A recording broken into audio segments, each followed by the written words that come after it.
जीवन के लिए अध्यात्म और विज्ञान एक दूसरे के पूरक हैं। विज्ञान अध्यात्म बिना अधूरा है तो अध्यात्म विज्ञान बिना। विज्ञान और अध्यात्म का समन्वय क्यों और कैसे, आइए सुनते हैं आदरणीय डॉक्टर प्रणव पंड्या जी की वाणी से।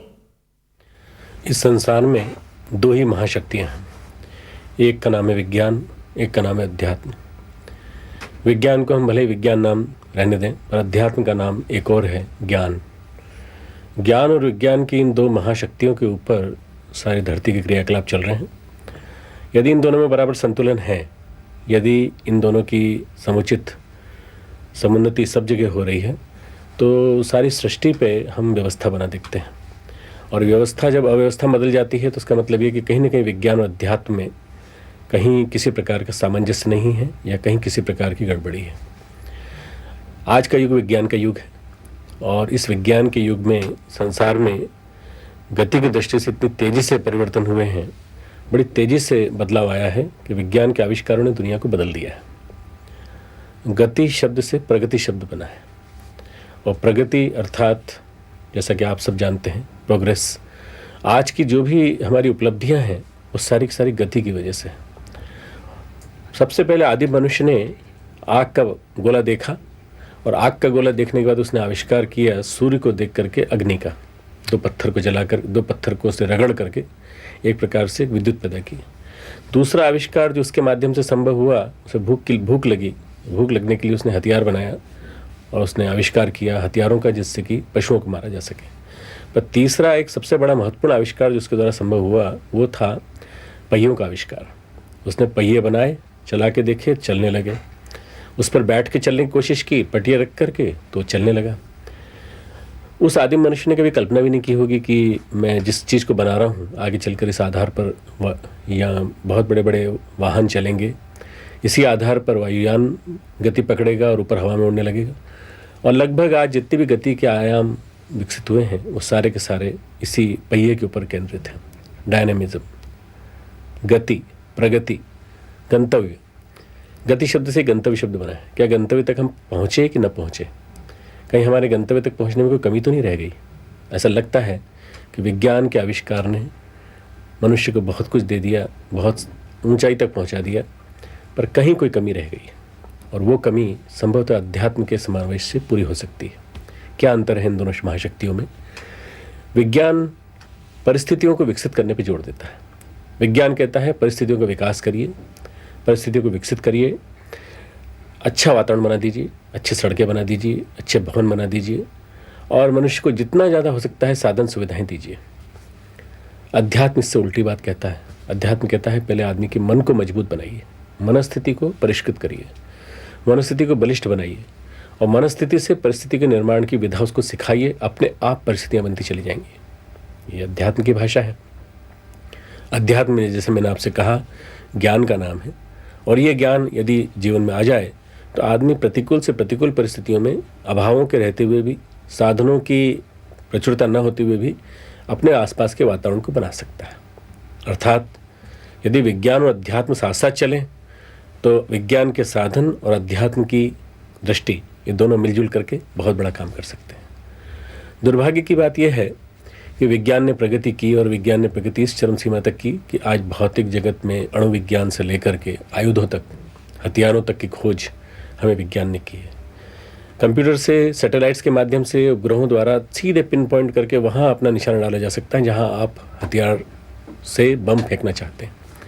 हिंसा के क्षेत्र में और अधिकतम जो भी कुछ उपलब्धियाँ हो सकती हैं उनके माध्यम से हम जैसा चाहें वैसा आज विज्ञान के माध्यम से कर सकते हैं। और इसके अलावा हम जियो सैटेलाइट्स के माध्यम से मैपिंग कर सकते हैं, धरती के नीचे क्या छिपा पड़ा है, क्या मणि है, रत्न भंडार कहाँ है, कहाँ कोयले का भंडार है, कहाँ तेल का भंडार है। ये सारी की सारी जानकारी हम अपने विज्ञान के माध्यम से ले सकते हैं। भौतिक विज्ञान चरम सीमा तक पहुँच चुका है। अणु विज्ञान के माध्यम से हम ये जानते हैं कि अणु विज्ञान हमें किस सीमा तक आज ऊर्जा के देने से लेकर अणु विज्ञान की जो रचनात्मक जितने भी उपयोग हो सकते हैं उन सब का उसने हमें आविष्कार करके दे दिया है। और आज एक पार्टिकल फिजिक्स, क्वांटम फिजिक्स और इस क्षेत्र में इतने रचनात्मक प्रयोग हो रहे हैं कि लगता है कि आने वाले दिनों में संभवतः ये जो समय है 21वीं सेंचुरी का, 21वीं सदी का, ये वैज्ञानिक प्रगति का चरमतम युग होगा, जिसमें हम ग्रैंड यूनिफिकेशन ऑफ फोर्सेस, चारों बलों का एकीकरण और इन सब के माध्यम से न जाने कहाँ से कहाँ गति पकड़ रहे होंगे। पर इसके साथ साथ क्या आध्यात्मिक प्रगति हुई? क्या इसके साथ साथ आदमी के चिंतन में बदलाव आया? क्या आदमी की आस्थाएं, दृष्टिकोण, चिंतन, मान्यताएं, विचारणाएं ये चेंज हुई? मुझे ऐसा लगता है कि वैज्ञानिक प्रगति एक ही दिशा में हुई है। भौतिक विज्ञान के साथ साथ अगर चिकित्सा विज्ञान में देखें तो चिकित्सा विज्ञान में ढेर सारी शोधें हुई। विशेष रूप से अगर आप देखें तो निदान के क्षेत्र में, डायग्नोसिस के क्षेत्र में बहुत बड़ा एक अनुसंधान हुआ है। और वो अनुसंधान यदि आप देखें तो जहाँ हमें बीमारी का पता लगाना है, शरीर के अंदर क्या विकार है, मन के अंदर क्या विकार है, मस्तिष्क के अंदर कहाँ बीमारी है, आप कुछ भी जानना चाहें तो आज मैग्नेटिक रेजोनेंस इमेजिंग है, कंप्यूटराइज एक्सियल टोमोग्राफी है, और भी न जाने कितने प्रकार के साधन हमारे पास मौजूद हैं। उनके द्वारा हम जांच सकते हैं कि मनुष्य के अंदर कहाँ कितनी बीमारियां हैं। पहले आपको इंजेक्शन लगाना पड़ता था, चीरना पड़ता था, या कुछ न कुछ इन्वेजिव उपकरणों का सहारा लेना पड़ता था। अब नॉन इन्वेजिव, जिसमें कि शरीर को किसी प्रकार की हानि न पहुंचाएं, आप कई हजारों, कई लाखों फिल्म्स के माध्यम से शरीर का अच्छी तरह डिसेक्शन करके देख सकते हैं कि कहाँ कितनी बीमारी है, किस तरह से उसने अपना आक्रमण कर रखा है, अतिक्रमण कर रखा है, और उसको कैसे वहाँ से ठीक किया जाए। एक पूरा का पूरा मैपिंग होकर शरीर का सारा के सारा एक प्रकार से आकार बन के आ जाता है, बीमारी कहाँ है, कितनी है, कैसी है, और इसके लिए हमें क्या करना चाहिए, क्या उपचार किया जाना चाहिए। डॉक्टर को सारी चीज़ें बता दी जाती हैं। लेज़र किरणों ने सर्जरी के क्षेत्र में क्रांति कर दी। सर्जरी ने अपने आप में एक क्रांति की कि बहुत सारी बीमारी के पार्ट्स को, जो बीमारी जो जिन चीज़ों में हो जाती है उनको निकाल करके ठीक बाहर करना, ये सब करके दिखा दिया। इसके अलावा अगर देखें तो आधुनिकतम जितना भी हमारा विज्ञान है, इसने हमें बहुत कुछ इतना दिया है जिसके अनुदानों पर कभी कभी नतमस्तक होने का मन करता है, कभी कभी उसकी स्तुति करने का मन करता है, कभी कभी ऐसा मन करता है कि उसके बारे में जितनी तारीफ के पुल बांधे जाएं उतने कम है। विज्ञान ने हमें विकास के चरमतम सोपान पर पहुंचा दिया है। आज इलेक्ट्रॉनिक्स के क्षेत्र में प्रगति हो, और चाहे वो हमारे इंफॉर्मेशन टेक्नोलॉजी के क्षेत्र में हो, हम सब की दूरी को विज्ञान ने बहुत नज़दीक ला दिया है। अब एक ग्लोबल विलेज के नीचे सारा विश्व रह रहा है, जिसको आप विश्वग्राम कह सकते हैं, ऋषियों का। और इस विश्वग्राम के नीचे रहने वाला एक व्यक्ति दूसरे से कनेक्टेड है आपस में। इंटरनेट, वेब सर्फिंग, ईमेल, हमारे मॉडम्स, फैक्सेस, इन सब ने दुनिया को बहुत नज़दीक ला दिया है। सूचना तकनीकी के माध्यम से अब आज एक दूसरे के बारे में जानकारी प्राप्त कर सकने में कोई देरी नहीं होती। इस बार जो विश्व युद्ध की शुरुआत जिस तरह से हुई है, उसके शुभारंभ को, शुभ तो नहीं कह सकते, उसके आरंभ को सभी लोगों ने बड़े दुख के साथ अपने टेलीविज़न स्क्रीन पर देखा कि सूचना तकनीकी किस प्रकार आदमी के घर में पहुंच सकती है, और किस प्रकार से कुछ दहशतबाज कैसे लोगों के दिमाग पर असर डाल सकते हैं। उसका एक प्रभाव हमने देखा कि किस तरह से सूचना तकनीकी की प्रगति आदमी के घर घर तक पहुंच चुकी है, हमारे टेलीविज़न सेट्स तक पहुंच चुकी है, केबल टीवी तक पहुंच चुकी है।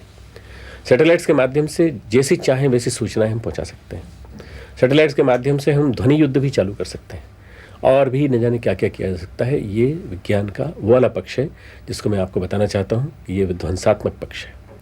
विज्ञान को यदि हमें अंकुश में रखना है, नियंत्रण में रखना है, तो हमें बहुत बड़ा प्रयास करना पड़ेगा अध्यात्म को उसके समीप लाने का।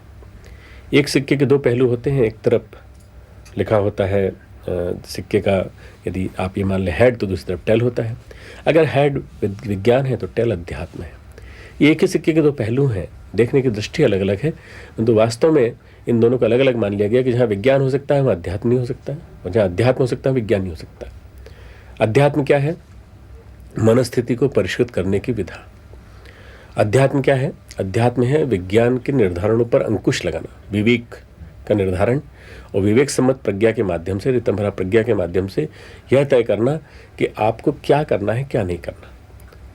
अध्यात्म ये बताता है अपनी मनस्थिति को संतुलित बनाते हुए हम किन साधनों का कहाँ उपयोग करें, हम अणु ऊर्जा का कहाँ रचनात्मक उपयोग करें, कहाँ ऊर्जा के क्षेत्र में उपयोग करें, और किस तरह से हम शांति प्रधान प्रयोजनों में उसका उपयोग करें। यह अध्यात्म का प्रयोग बताता है। और अध्यात्म क्या बताता है? अध्यात्म ये बताता है कि हमें मनुष्य मात्र के रोग शोकों को दूर करने के लिए औषधि खोजनी चाहिए, न कि यौन सुख को बढ़ाने वाली एक औषधि को खोजने के लिए विज्ञान को अरबों डॉलर खर्च कर देना चाहिए। ये विज्ञान के ऊपर अध्यात्म का अंकुश लग सकता है। अध्यात्म वस्तुतः वर्जना का नाम है, अध्यात्म मर्यादाओं का नाम है, अध्यात्म अंकुश का नाम है, अध्यात्म संवेदना का नाम है। अध्यात्म हमारे जीवन मूल्यों को ऊंचा उठाए रखने वाली विधा का नाम है। और यदि हम अध्यात्म को जिंदा रखते हैं तो हम विज्ञान को सही अर्थों में नियंत्रित कर सकते हैं। अनियंत्रित विज्ञान आज की विनाशकारी परिस्थितियों का जन्म दे रहा है, और नियंत्रित होता है यदि विज्ञान तो इस प्रकार की परिस्थिति नहीं आती। अध्यात्म पिछड़ सकता है कभी कभी। अध्यात्म के साथ जुड़ी हुई मूढ़ मान्यताएं, अध्यात्म के साथ जुड़ी हुई इस प्रकार की परिस्थितियां जिनमें कि अध्यात्म कुरीतियों से, मूढ़ मान्यताओं से, प्रथा परंपराओं से, अंधविश्वासों से ग्रसित हो जाता है, वहाँ अध्यात्म अपनी बेड़ियाँ बांध लेता है अपने पैरों में, और वहाँ वो एक कर्मकांडात्मक हो जाता है, मात्र कर्मकांड तक सीमित होकर कर जाता है। अध्यात्म का परिष्कार जरूरी है। परिष्कृत अध्यात्म विज्ञान के समन्वय से ही हो सकता है, और इस अध्यात्म को परिष्कृत बनाने के लिए हम सबको मिलजुल करके प्रयास करना पड़ेगा कि हम तैयार हों और हम धर्म तंत्र को आज की विज्ञान की कसौटियों पर कसने के लिए तैयार रहें। विज्ञान की कसौटियों पर कैसे? जो भी कुछ विवेक सम्मत हो उसे हम माने, तर्क सम्मत हो उसे माने, तर्क तथ्य प्रमाण की भाषा माने, और तर्क तथ्य प्रमाण की भाषा विज्ञान की भाषा है। कई चीज़ें हम देख नहीं सकते, उदाहरण के लिए अनुभूति, उदाहरण के लिए परमात्मा के द्वारा दिया गया हमें जो एक शांति का अनुदान है वो हम देख नहीं सकते, वो अनुभूत की जा सकती है। जिस तरह से हवा को मैं अनुभव कर रहा हूँ वो मैं दिखा नहीं सकता, उसी तरह से श्रद्धा को मैं अनुभव कर सकता हूँ, दिखा नहीं सकता। आस्था को मैं अनुभव कर सकता हूँ, दिखा नहीं सकता। प्रेम को मैं अनुभव कर सकता हूँ, दिखा नहीं सकता। इसी तरह से जो अनुभव की जाने वाली चीज़ें हैं वहाँ अगर विज्ञान न पैठ करे तो कोई बात नहीं, क्योंकि वहाँ तक पहुँच भी नहीं सकता। जहाँ विज्ञान की सीमाएं समाप्त हो जाती हैं वहाँ तक तो हम चल सकते हैं। ये तो देखें कि विज्ञान के उपकरणों से हम अध्यात्म के निर्धारण को जीवन में उतारने वाले व्यक्ति के जीवन में परिवर्तन कैसे ला रहे हैं, किस प्रकार से आ रहे हैं, शरीर मन और अंतःकरण में किस तरह से बदलाव आ रहा है, इसको हम चेक करें। यदि हम इनके बारे में जानकारी ले सकें तो हमें एक विशुद्ध रूप से एक ऐसा स्वरूप मिलेगा जिसमें कि हम देख सकेंगे कि वास्तव में आध्यात्मिक मान्यताएं विज्ञान की कसौटी पर कैसी आ सकती हैं। इसका प्रयास हम लोगों ने किया है। हम प्रयास कर रहे हैं कि विज्ञान और अध्यात्म दोनों के समन्वयात्मक प्रतिपादनों को जन जन के सामने सब प्रस्तुत करें। इन दोनों के एक साथ न मिल पाने के कारण ही आज महाविनाश की घड़ी आई है। अध्यात्म धर्मांधता की ओर जब बढ़ता चला जाता है, अध्यात्म जब जिहादवाद की ओर बढ़ता चला जाता है, अध्यात्म जब इस प्रकार से लोगों को मूढ़ मान्यताओं की ओर घसीट ले जाता है, तो विज्ञान के आज के युग में ऐसा लगने लगता है कि यह अभिशप्त बनता चला जा रहा है।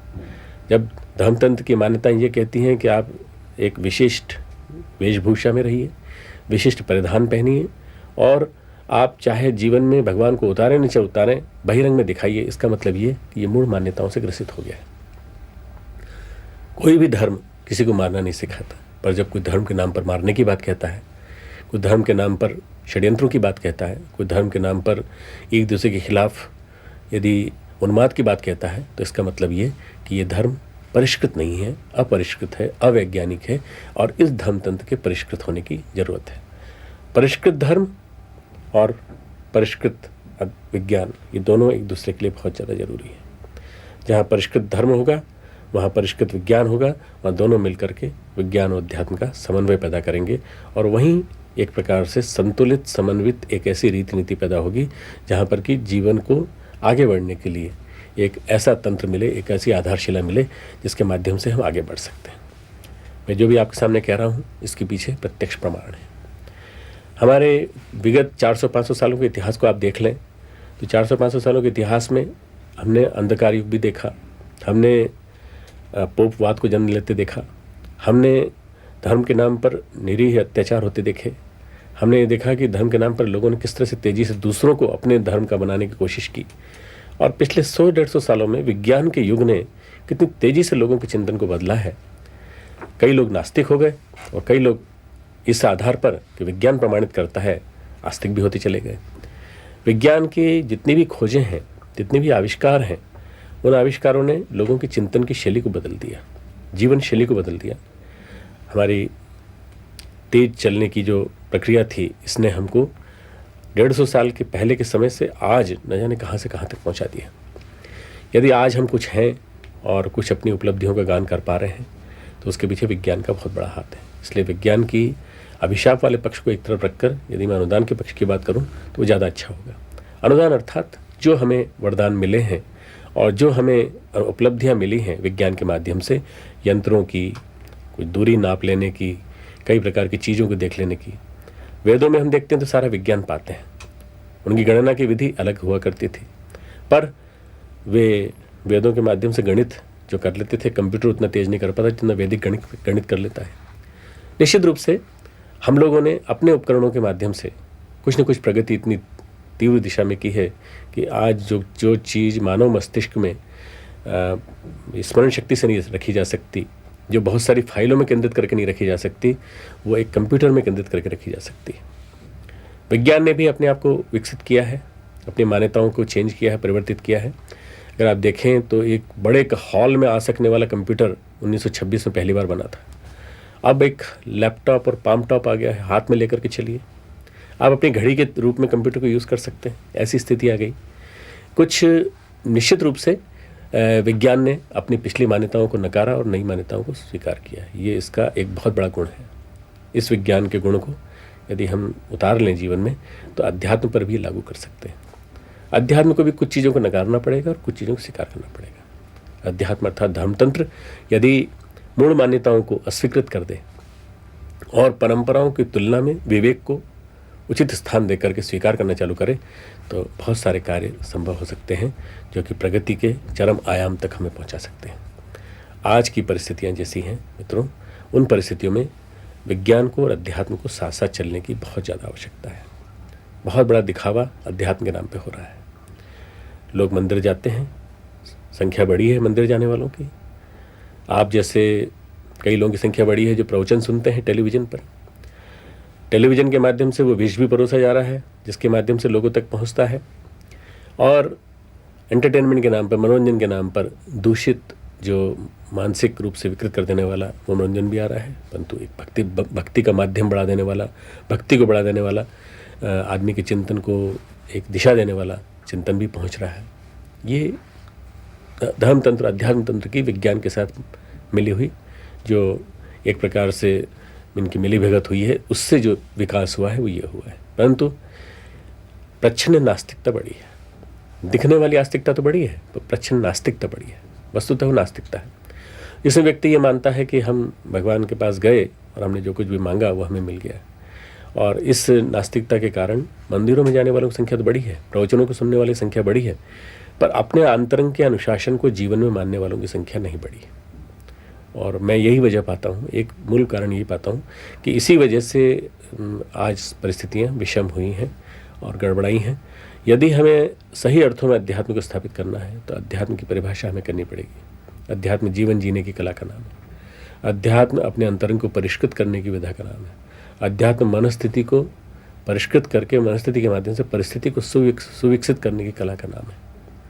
अध्यात्म वस्तुतः जीवन जीने की कला को एक वैज्ञानिकता का आयाम देकर, रूप देकर इस तरह से जीने के नाम है जिसमें कि आप जीवन को महानता की ओर ले जा सकें। और उसमें कर्मकांड मात्र एक बाहरी भूमिका निभाते हैं। कर्मकांड सब कुछ नहीं है। जब हम रिचुअलिस्टिक डॉगमेटिक रिलीजन को एकमात्र प्रमुख मान लेते हैं तो हमारा ध्यान वहीं तक केंद्रित होकर जाता है। सही अर्थों में देखा जाए तो अध्यात्म वह विधा है जो हमें सही चिंतन करने की कला सिखाती है। और जब सही चिंतन करने के लिए कला सिखाती है तो विवेक को कसौटी पर रखकर, विवेक को सर्वोपरि रखकर, और जहाँ विवेक होता है, जहाँ ऋतंभरा प्रज्ञा होती है, वहाँ सारे निर्धारण सही होते हैं। अध्यात्म और विज्ञान यदि दोनों साथ साथ मिल सकें, अध्यात्म विज्ञान सम्मत बन सके और विज्ञान अध्यात्म सम्मत बन सके, अर्थात अध्यात्म की मान्यताओं पर चलते हुए विज्ञान प्रगति करे और विज्ञान की कसौटी से, विज्ञान की अग्नि से खरा सिद्ध होकर के अध्यात्म निकले। जिस प्रकार से हम धातुओं को तपाते हैं तो उनका जो अयस्क रहता है, ओर रहता है, मिट्टी रहती है, वो सारी की सारी निकल जाती है और जो भी तपन के बाद खरा सोना हमें मिलता है, खरा लोहा हमें मिलता है।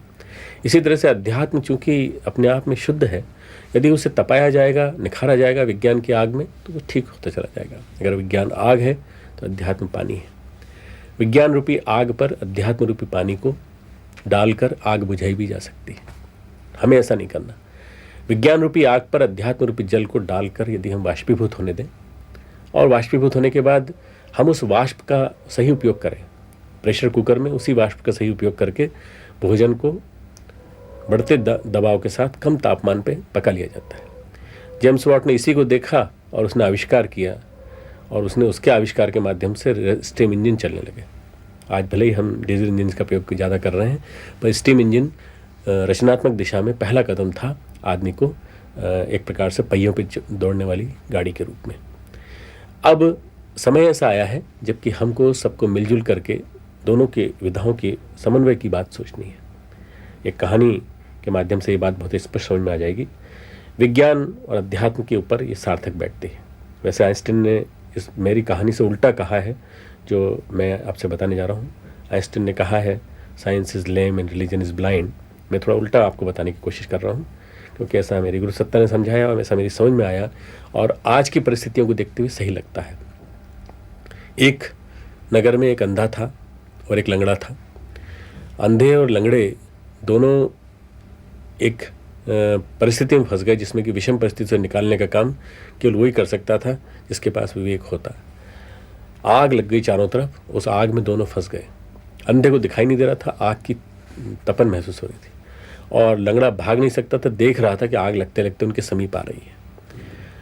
लंगड़े ने अंधे से कहा, तुझे तो दिखाई नहीं दे रहा है परंतु मुझे दिखाई दे रहा है, तेरे पाँव सही हैं, तू मेरे को अपने कंधे पे बिठा ले और तू मुझे ले चल। लंगड़े ने कहा, मुझे दिखाई दे रहा है, तुझे दिखाई नहीं दे रहा है, पर तेरे पाँव सही हैं, तू मुझे अपने कंधे बिठा ले। उसकी समझ में आ गया, लंगड़े की समझ में आ गया, अंधे की समझ में आ गया कि ये सही कह रहा है। लंगड़े ने अंधे के कंधे पर बैठ करके अपने हाथ से दाएं चलो फिर बाएं चलो फिर दाएं चलो फिर बाएं चलो अपनी आँख का प्रयोग किया और लंगड़े ने अपनी टांग का प्रयोग किया। दोनों आगे बढ़ते चले गए। टांग गति का प्रतीक है, आँख दृष्टि का, वर्जना का, अनुशासन का प्रतीक है। आज विज्ञान के पास आँख नहीं है, टांगे ही टांगे हैं। अध्यात्म के पास टांगे तो हैं परंतु उनमें बेड़ियाँ पड़ी हुई हैं अंधविश्वास की, मूढ़ मान्यताओं की, प्रथा परंपराओं की, और उन सब से उसको मुक्त करना बहुत ज़रूरी है। उसको विज्ञान की साधन चाहिए चलने के लिए। आँखें उसके पास हैं। अगर आप मेरी बात से समझ गए होंगे तो विज्ञान अंधा है और धर्म अध्यात्म लंगड़ा है। अगर अध्यात्म को चलना है, आगे यात्रा पूरी करनी है तो इसे उसी तरह से यात्रा पूरी करनी पड़ेगी। इसे अपने आप को विज्ञान के साथ जोड़ना पड़ेगा। दोनों को जोड़े बिना कोई चारा नहीं है। वैज्ञानिक अध्यात्मवाद भविष्य का धर्म है, भविष्य का वाद है और इसी वैज्ञानिक अध्यात्मवाद के आधार पर हमारा विश्व प्रगति कर पाएगा। यदि हम ये चाहते हैं कि 21वीं सदी में हमारी युवा पीढ़ी और हमारे वैज्ञानिक समुदाय के व्यक्ति जुड़ें धर्म के साथ और विज्ञान की उपलब्धियों का भी रचनात्मक नियोजन करें, तो उसके लिए बहुत ज़्यादा ज़रूरी है कि हम दोनों को साथ साथ जुड़ें। वैज्ञानिक अध्यात्मवाद आज के युग की सर्वोपरि आवश्यकता है और यदि वैज्ञानिक अध्यात्मवाद हम स्थापित कर पाए तो मित्रों, आने वाला युग प्रगति का युग होगा, प्रज्ञा युग होगा और उज्जवल भविष्य का युग होगा। ज़माना बहुत तेज़ी से बदल रहा है। 21वीं सदी आ चुकी है और 21वीं सदी आने के बाद आने वाले 10-15 वर्ष निर्णायक वर्ष हैं। हम और आप सभी को इस निर्णायक महायुद्ध में विज्ञान और अध्यात्म के समन्वय के माध्यम से विज्ञान के ऊपर अध्यात्म का अंकुश, वर्जनाएँ और अध्यात्म के ऊपर वैज्ञानिक कसौटियाँ, इन दोनों का यदि हम समन्वय कर सके तो आने वाले समय में हम प्रगति के चरम सोपान पर पहुंच सकेंगे। वैज्ञानिक प्रगति बहुत हो गई, आध्यात्मिक प्रगति भी बहुत हो गई, अब इन दोनों की समन्वित प्रगति का ज़माना आ गया है। इन दोनों की समन्वित प्रगति होगी तो देखते देखते ज़माना बदलता चला जाएगा।